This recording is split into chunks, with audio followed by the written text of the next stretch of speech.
Hello, this is Anton Chuvakin from Google Cloud Security with a presentation on evolution of modern SOC. This is a fascinating subject that I've been looking at for many years, and today I'm going to reveal some of the interesting insights I've picked up in recent years and some of the advice I've been giving clients and other organizations in terms of organizing their SOC the modern way.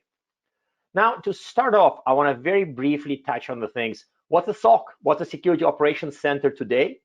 Why did it exist? And why it needs to modernize. That to me is an important point as well. Also, I'll highlight a few critical capabilities or critical criteria for what's a modern SOC. And of course, I will highlight some features that characterize a traditional SOC, a SOC built to the legacy or maybe slightly outdated standards. And then I'll provide some advice about how to evolve your SOC into a modern model. This comes from my former employer. As some of you know, I used to be a Gartner analyst for a good number of years. And the definition of a SOC is critical to me because ultimately it's first a team. To me, when I hear things like, oh, we'll use this vendor for SOC, I'm always nervous because to me, SOC is first a team. And while you can use or may use third parties for some of the SOC capabilities, we're talking about a team, a group of people who deal with incident prevention, detection, response, a few other things that are highlighted here. And of course, they follow a certain process and they use technology. But ultimately, the DNA or the heart of a SOC is a team. It's a group of people. So please keep it in mind as we progress through the presentation. Now, here's one point to make. Why are we talking about a modern SOC in this context? What are we modernizing? What are we doing? And what are we changing here? One thing to note is that we are only doing a modernization because there's pressure to do it. There are many forces affecting us, and there are many forces pushing the SOC to modernize. Now, these three come from a recent paper we've written together with Deloitte that focuses on the forces that affect organizations and they lead and they necessitate the SOC changes. One is, of course, the obvious one, expansion of an attack surface. This means there are just basically more things to attack for malicious hackers and for other threat actors. But the idea is that there's more stuff to defend. And frankly, the stuff to defend is growing at a pretty high pace. Think about it. Some of the traditional companies still need to defend mainframes and other type of traditional assets, but there are also new things going from public cloud to, I don't know, containers to microservices to IoT devices, and the list goes on. And what's important is getting longer. So expanding the attack surface isn't something that we can stop. It's just the fact that there's more stuff to protect. Many people talk about security talent shortage, and they sometimes present it as a staff shortage or people shortage, but frankly, to me, is a talent shortage. Some of the critical personnel requirements, critical skills for your SOC are just scarce in most requirements. While you can find a good SOC analyst in certain regions, but in other regions, it's hard, or maybe they're all used up. They're allocated to SOCs and they're happy. And of course, the third one is everybody's favorite, at least every security vendor's favorite. They highlight the fact that there are too many alerts from many sources. There are all sorts of devices going ping, ping, ping, here's an alert.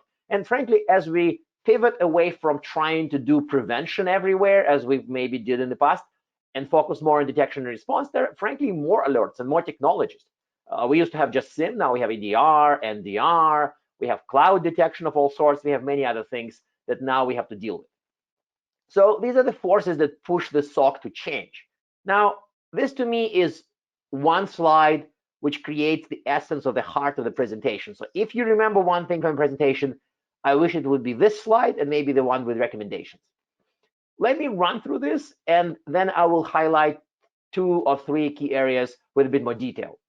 One, what I've noticed and what surprised me quite a bit is the differences in how the people are organized.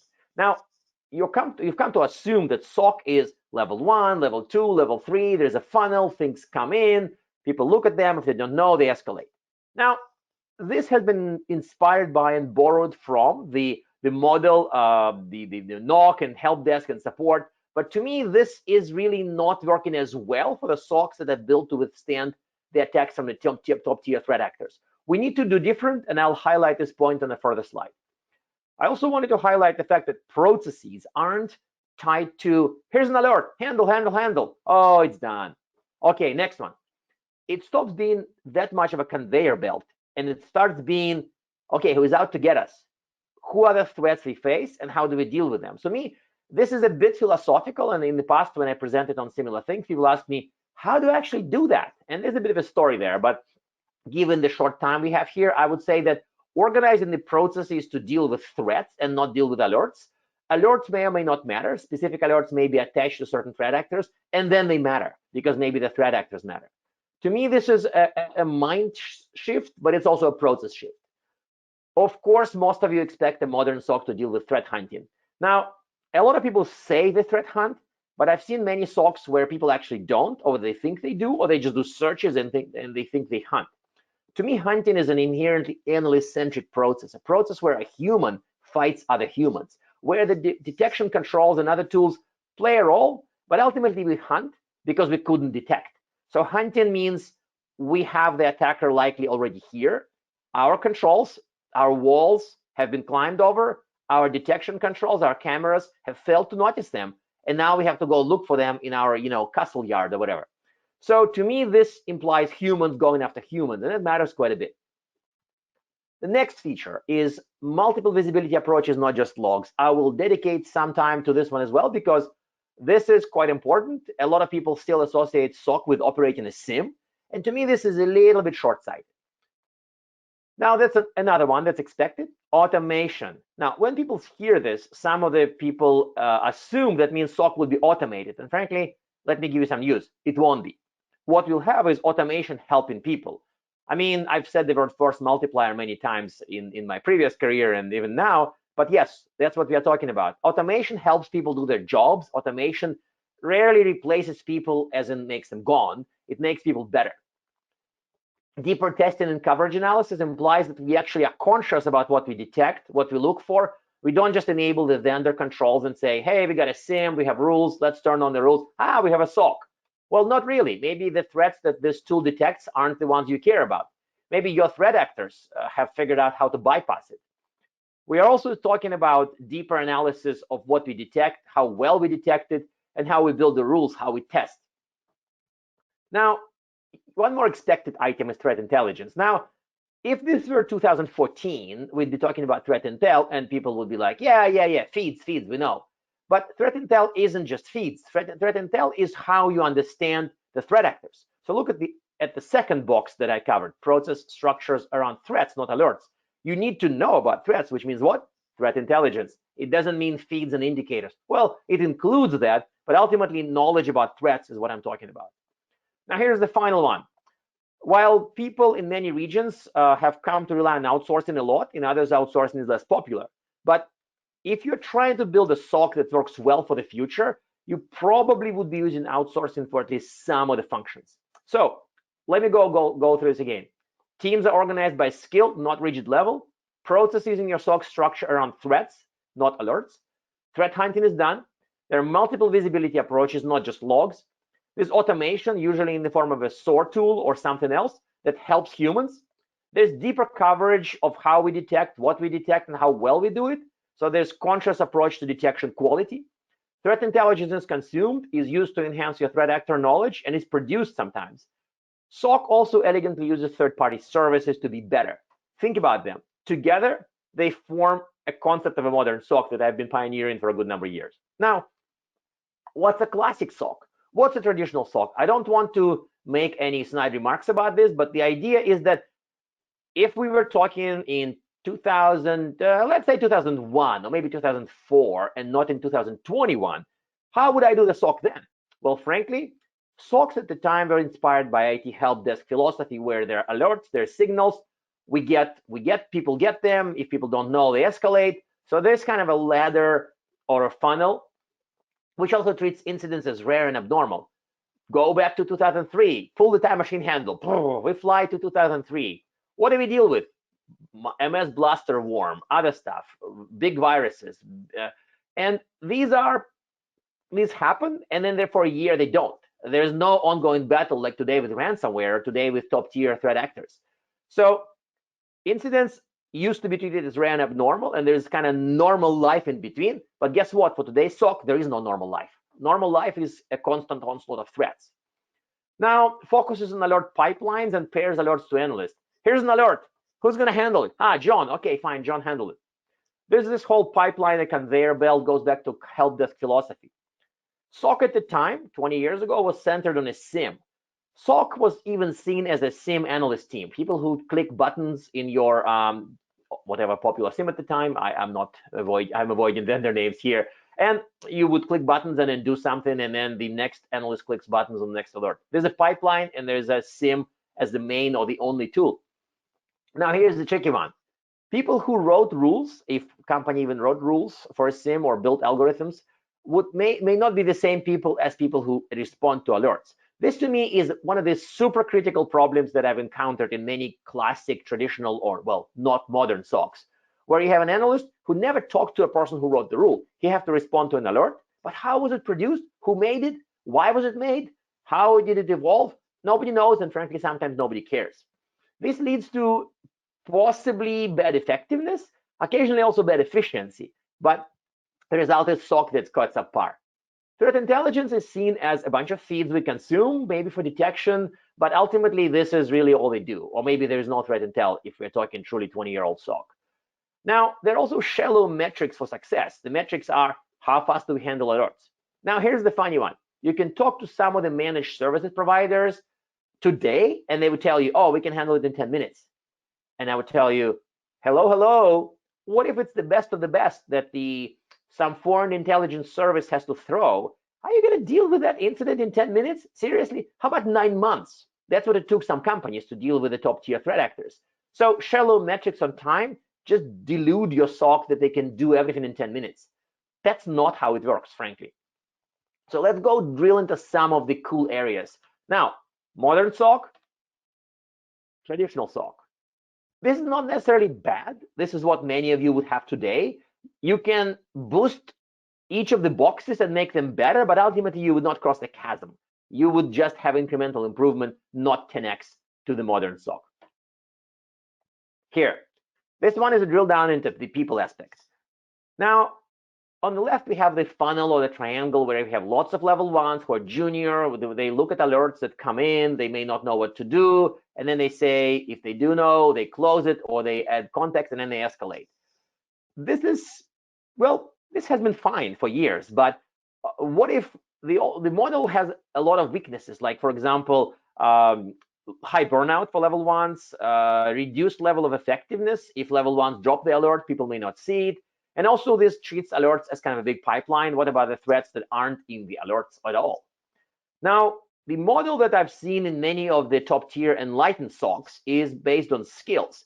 Here we have one model which we use for the Deloitte and Google Cloud paper, namely that is focused on the internal-external versus endpoint network. I've seen people who put skills to early triage, incident closing, incident confirmation skills, so they sort of remind ourselves of the levels. But ultimately, you may have a really top skilled person who knows how to pick signals from noise, and he would be, in the old model, have to be level 1, right? He just looks at a bunch of data. But in the skill-based model, he is just very talented and picking alerts from the noise. There are many more ways to do it. There are many challenges around it. We have only 30 minutes here, so I'm not going to go into some of the challenges. You may guess at them, but frankly, I assure you they're solvable. And it boosts the effectiveness. Occasionally, it boosts the effectiveness and cost. But the point is that you would have a better SOC as a result.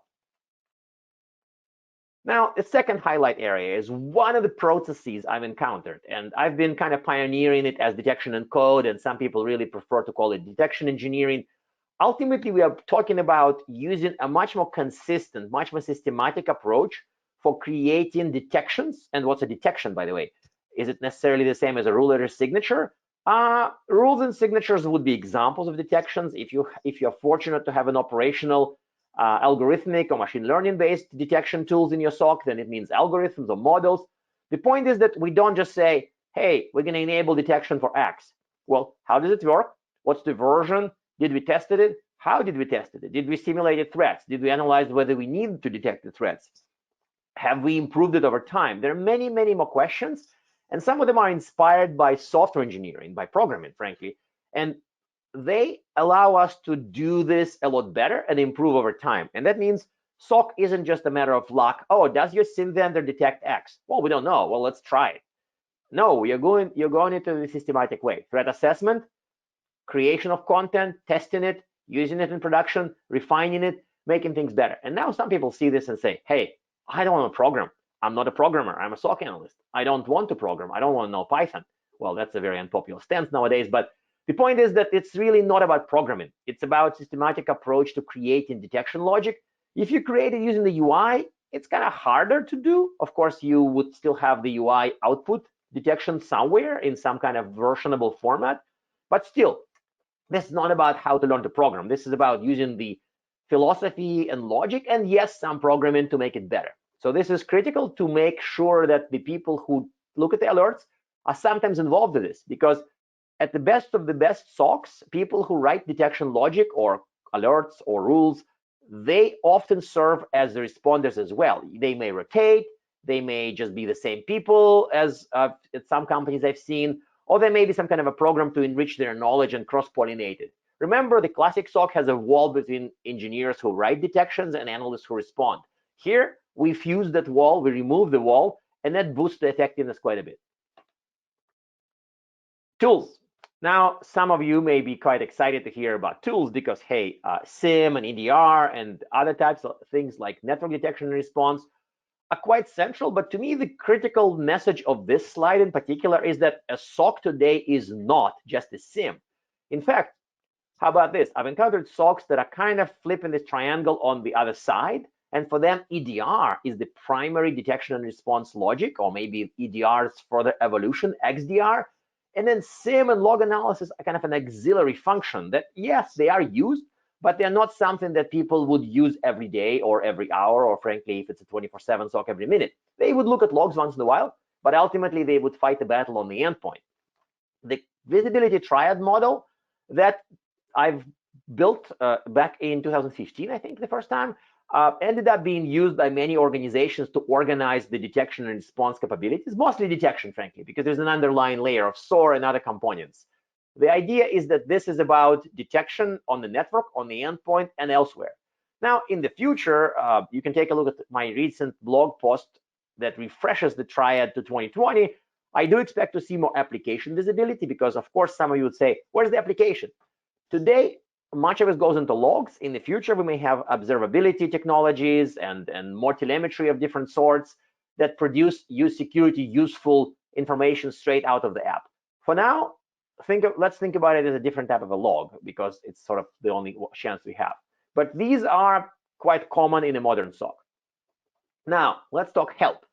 What does help mean? Maybe it's a bit of a sort of a bit of a snide remark, but the idea is that this is about third party helping you with a SOC. Now, I did say that every modern SOC is a hybrid SOC. It's kind of a quote of myself, I guess, from one of the papers I've written. But the point is still there. If you have to fight top tier attackers at scale, you probably would need help for some of the functions like producing threat intelligence, obvious, deeper malware analysis. Sure, yeah, Google can afford malware analysts. We have a lot of really, really, really, really, really good ones, but obviously not everybody is Google. And sometimes this type of talent just sits with a third-party provider, not with a company. Tuning of SIM, tuning of EDRs, other things, use case analysis. There's plenty of stuff to do. Even managed threat hunting occasionally functions well by some companies that relies on heavy threat knowledge and maybe less on the environment knowledge. And that's where you would look for help. Now, of course, if you have an incident which overcomes your team, you would look for help for IR. Not just that full cycle of incident response is in the middle box. It outsources badly. Why does it do? Why does it do it? Because what about the cleanup? Ultimately, cleanup is your IT. It's not the third-party consulting firm that comes at a possibly large expense. They wouldn't be rebuilding your machines. This is you. You can't outsource full life cycle of IR. Sorry, you just can't. Now, some things you just do not outsource at all. And if you attempt, you would have an automatic and abysmal failure. Obviously, accountability for security success. Ultimately, it's your business, your mission, your agency. So if you outsource that, then you kind of like outsource the very heart of your existence. So these don't outsource well, and very few people would take on that. But ultimately, look at the spectrum for things that outsource badly or partially versus they don't outsource at all. You own this stuff, you own your business, you own accountability for security success. You seek help, back to this word, but you don't really seek true outsourcing. You can't come to a machine, toss a coin in there and say, Security, come out. That doesn't really work like this. So one important question that people ask when they see this, they say, okay, fine, Anton, I have a traditional SOC. I get it. I built mine in 2005. I improved it. I made things better, but ultimately it's built mostly on a traditional model. How do I move? How do I evolve? To me, you go and look at these areas. For example, what's your mission? Mission of a traditional SOC is, of course, protecting the client machines, the PCs, the servers, the data centers, but your mission today expands. If you are moving to a modern SOC, you have modern environments. You have to know how to protect and detect threats in cloud environments and containers and private clouds. In the future, likely a lot more on the edge in IoT for many companies, deploying sensor networks or all sorts of distributed environments. SOC would have to go there because ultimately, who else would? Tools. This is a very approximate route from SIEM to EDR to SOAR. Sometimes people start with EDR nowadays, then they evolve to SIEM or log analysis, and then they add SOAR. To me, the point is that you're evolving away from SIEM alone to SIEM plus EDR plus SOAR over time. So if you're somewhere in this journey, you're good. You're not just leveraging SIEM, you use SIEM and maybe one other tool, and suddenly this tool becomes more important. This is an example of that journey. Processes, you enhance your threat intelligence capabilities, you start hunting, and then eventually you may build some kind of a security data science function to build more and exciting detections, more algorithmic stuff. You evolve people as well. Now, if you are in a rigid level model, level 1, level 2, level 3, how do you become more skills focused? Well, you have specialists. You have people who specialize. Your level 2 named John may also be a malware reverser. When he's not busy with his in the funnel job, he may be doing other stuff. So, and then you learn to value and then organize around the skills. To me, this is a long journey prone with a fair number of pitfalls. But to me, this is critical to evolve to that type of an enlightened SOC. And here's another one, the last one. I think the adjacencies and how SOC interacts with what's around the SOC changes as well. I didn't speak about it all that much, but it's also critical. In the past, SOC was kind of a partner to a NOC. Back in the days of malware and worms and other stuff, yeah, NOC was kind of a critical partner, and then of course the rest of IT was as well. Today, you may have some teams running the cloud environments, you may have DevOps, you may have for third parties, you may have fraud analysis for some of the companies, and these are new partners and new adjacents for SOC, so learn to embrace them and learn to work with them. Now, here's the fun part, recommendations. These should become really obvious to most of you as you listen to the presentation. So let's go through them one by one. Sure, your modern SOC, your today's SOC, your future SOC will still handle alerts. You would have signals from different technologies. But that's not your world. Your world is not alerts. You're not there in alerting business. You are there in threat business. You're out to stop the attacker from harming you, and you're out to detect the attacker who is harming you so that stop harming you more. How hard can it be? Well, actually, it's really hard, but the point is it's not about alerts. So evolve your thinking to how well we are doing against the threats, not how well we are processing alerts. You are not in the alert processing business. You're in the threat business. Make analysts and engineers friends. Make people who respond to alerts and who handle alerts, and people who write the detection logic friends, or maybe they're the same people sometimes. No walls in SOC. If you have people who handle alerts, let them write detection logic. If you have people who write detection logic, let them handle alerts.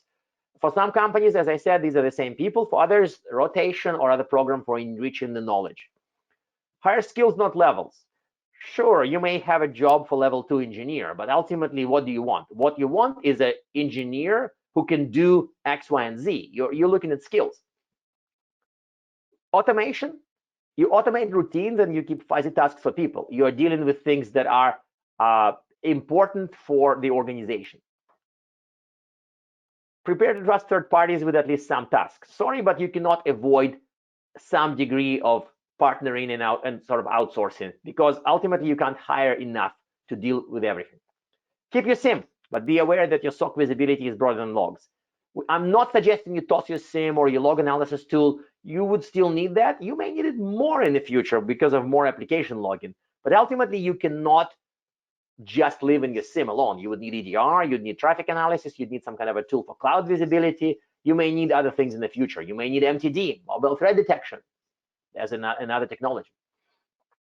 And also prepare for a cloud native disruption to your SOC. What does it mean? It's kind of a bit of a throwaway comment, but the logic is many things in public cloud are done differently, and the SOC will have to deal with them. I'm writing a blog post on this topic, actually. Plan to finish it this week. The idea is that you want to have visibility in the clouds in a cloud native way. I want to highlight one quick thing before we close. This is your second useful slide after the features of modern SOC, but let me throw one comment related to the future. Here, some people during COVID specifically would started saying that maybe SOC is dead, we can do SOCless. There's some articles on how to do detection without a SOC. Frankly, if SOC is a room of people staring at screens, it can't die, yes.